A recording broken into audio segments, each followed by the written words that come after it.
ঘরের দরজায় যে দোয়া লিখে রাখলে কেউ জাদু করতে পারবে না।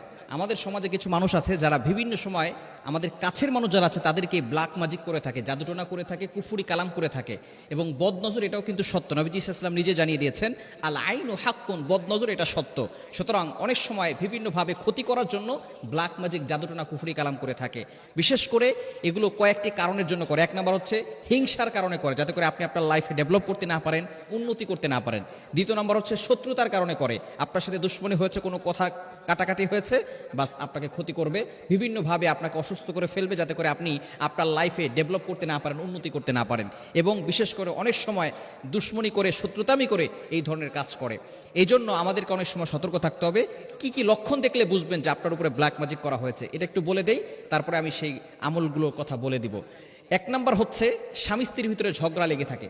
দেখবেন স্বামী স্ত্রীকে দেখতে পারে না, স্ত্রী স্বামীকে দেখতে পারে না, অলওয়েজ ঝগড়া লেগেই থাকে, একজন আরেকজনের কথা সহ্য হয় না, সন্তান পিতামাতার কথা শুনতে পারে না, পিতামাতার কথা সন্তান শুনতে পারে না, বিভিন্ন ধরনের অসহ্য ফিল হওয়া এবং বিভিন্ন সময় অসুস্থ হয়ে থাকা। দুই নাম্বার হচ্ছে একের পর এক অসুস্থতা আছে, একবার মা অসুস্থ হয়ে যায়, একবার বাবা অসুস্থ হয়ে যায়, আর মার সবসময় অসুস্থতা লেগেই থাকে।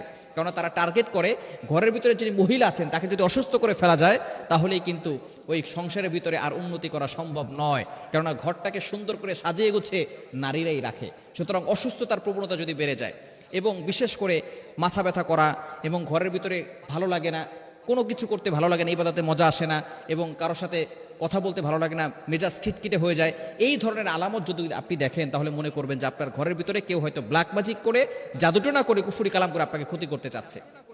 এজন্য আপনার ঘরের দরজায় এই আয়াতগুলো লিখে সেখানে টানিয়ে রাখবেন। বিশেষ করে ঘরের ভিতরে এগুলো টানিয়ে রাখবেন, অথবা এগুলোকে কাগজটাকে ভালো করে লেখার পরে সেই কাগজটাকে ভালো করে পেঁচিয়ে তারপরে সেখানে কোনো জায়গায় রেখে দিবেন।